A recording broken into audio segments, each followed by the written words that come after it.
श्री स्वामी समर्थ. स्वामी महाराजांच्या कृपेने तुमच्या सर्व इच्छा मनोकामना पूर्ण हो. उद्या आहे अष्टमी तिथी, तसेच नवमी तिथी देखील उद्या आहे. उद्या जर आपण काही उपाय केले, काही सेवा केल्या तर त्या खूप खूप प्रभावी ठरतात. पंचांगानुसार यंदा महाअष्टमी आणि नवमी तिथी एकाच दिवशी आली आहे. पंचांगानुसार यावर्षी अश्विन महिन्याच्या शुक्ल पक्षातील अष्टमी तिथी 10 ऑक्टोबरला दुपारी 12:31 सुरू होणार असून 11 ऑक्टोबरला 12:06 असणार आहे. उदय तिथीनुसार शुक्रवारी 11 ऑक्टोबरला दुर्गाष्टमी साजरी होणार आहे. आणि आपल्याला जर कन्यापूजन करायचे असेल तर कन्यापूजन देखील आपण याच दिवशी करावे. कन्यापूजेच्या दिवशी 3 शुभ योग तयार होत आहे. यावेळी सुकर्म योग, रवी योग आणि सर्वार्थ सिद्धी योग तयार होत आहे. त्यामुळे या काळामध्ये आपण जे काही उपाय करू, जी काही सेवा करू ती खूप खूप प्रभावी ठरते.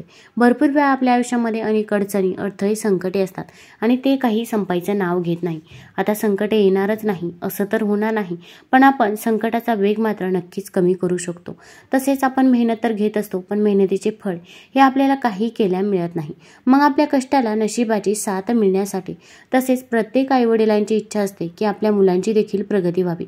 मग अभ्यासात असेल किंवा नोकरीत असेल, कोणत्याही क्षेत्रामध्ये त्याने मागे राहू नये. तर मुलांचा आजारपण दूर होण्यासाठी तसेच घरामधील भांडणतंटे दूर होण्यासाठी, मुलांची प्रगती होण्यासाठी या दिवशी आपल्याला काही उपाय करायचे आहे. तर कोणते उपाय आणि कोणत्या सेवा कराव्यात हे जाणून घेण्यापूर्वी तुम्ही चॅनलवरती नवीन असाल तर चॅनलला लाईक करा आणि सबस्क्राईब देखील करा. कमेंटमध्ये श्री स्वामी समर्थ किंवा ओम महालक्ष्मी नमः लिहायला विसरू नका. आता उद्या अष्टमीचा दिवस. उद्याच्या दिवशी भरपूर ठिकाणी होम हवन असतात.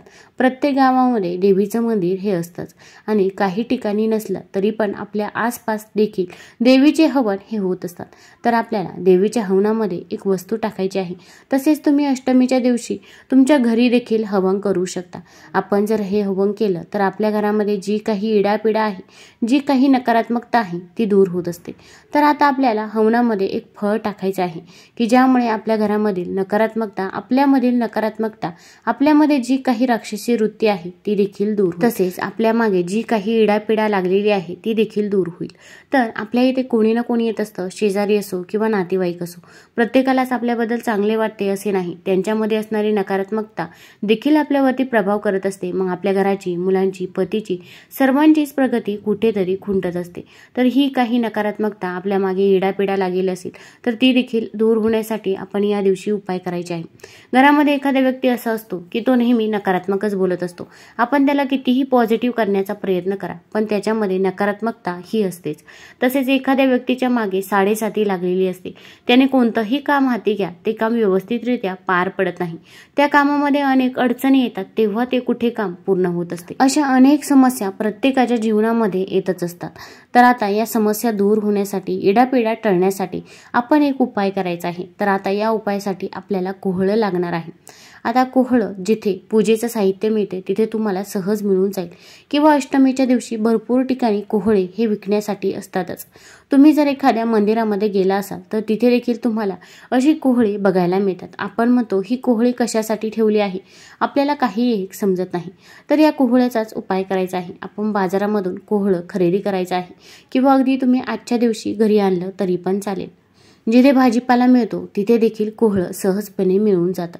तर आता हे कोहळं छोटं असो किंवा मोठं असो, जसं कोहळं मिळेल तसं कोहळं तुम्ही आणायचं आहे. फक्त कोहळं हे खराब झाले किंवा त्याला डाग पडलेले असतील असं कोहळं आपल्याला आणायचं नाही. आता अष्टमीच्या दिवशी आपण सकाळी लवकरच उठायचं आहे. अगदी तुम्ही ब्रह्ममुहूर्तावरती उठले तरी पण चालेल. या दिवशी स्वच्छ वस्त्र आपण परिधान करायचे आहे. आपल्या घराच्या बाहेर थोडंसं पाणी आणि त्यामध्ये हळद टाकून असं पाणी घराबाहेर शिंपडावं. घरामध्ये देखील गोमूत्र शिंपडायचं आहे. आपल्या घराला तुम्ही आंब्याच्या पानाचं तोरण देखील लावू शकता. घरामध्ये हवन देखील या दिवशी तुम्ही करू शकता. आता आपण कोहळं आणायचं आहे. कोहळं बाजारातून आणल्यानंतर ते आपण प्रथम स्वच्छ धुवून घ्यायचं आहे. कारण की कोहळ्याला भरपूर लागलेले असतात, कारण की ते भरपूर ठिकाणाहून आलेलं असतं.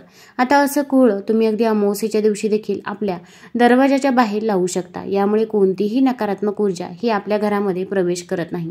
आणि जर कोणतीही एखादा व्यक्ती तिच्या मनामध्ये आपल्याबद्दल नकारात्मकता असेल तरी पण ती व्यक्ती आपल्या घरामध्ये येताना सकारात्मकताच घेऊन येत असते.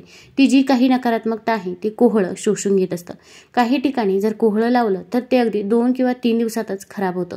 जर कोहळं खराब झालं तर समजून जावं की आपल्या घरामधील नकारात्मकता त्या कोहळ्याने पूर्ण शोषून घेतलेली आहे आणि त्यानंतर तुम्ही दुसरं कोहळं हे खरेदी करू शकता आणि मुख्य दरवाजाच्या वरती तुम्ही बांधू शकता। अगदी अमावस्येच्या दिवशी आपण हे कोहळ्यावरती स्वस्तिक काढायचं आहे, एका साईडनं ओम काढायचा आहे आणि असं कोहळं तुम्ही मुख्य दरवाजावरती बांधू शकता। आता आपण अष्टमीच्या दिवशी कोहळं स्वच्छ धुवून घेतल्यानंतर ते स्वच्छ पुसून घ्यायचं आहे। आता हे कोहळं आपण आपल्या देवघरामध्ये ठेवायचं आहे।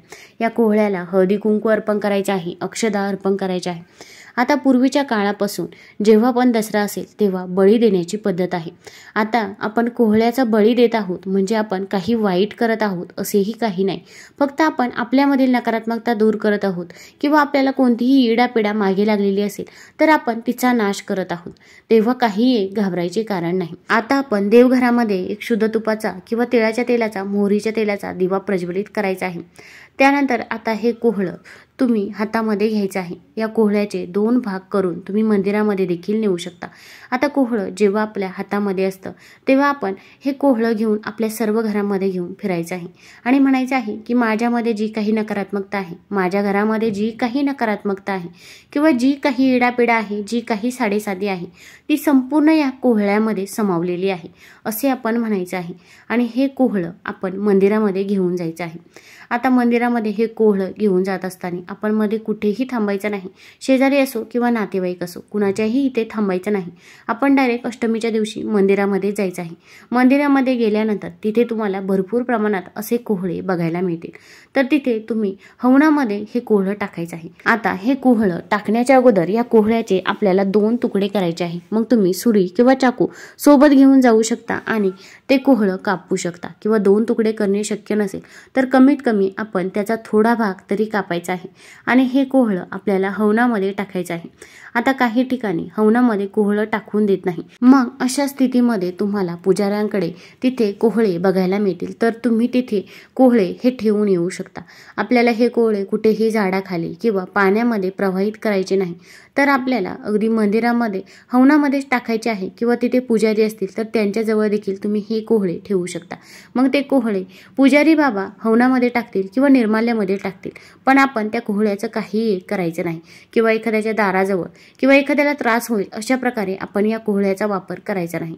भरपूर ठिकाणी तुम्ही बघितले असेल की रस्त्यावरती देखील कोहळं ठेवलेले असते किंवा जिथे 4 रस्ते एकत्र येतात, 3 रस्ते एकत्र येतात अशा ठिकाणी देखील कोहळा ठेवलेला असतो, तर हा कोहळा आपण कधीच ओलांडायचा नसतो। आपण जर ओलांडला तर त्या कोहळ्यामध्ये जी काही नकारात्मकता आहे ती नकारात्मकता आपल्यामध्ये संचार करत असते, त्यामुळे त्या कोहळ्याला कधीही हात लावायचा नाही।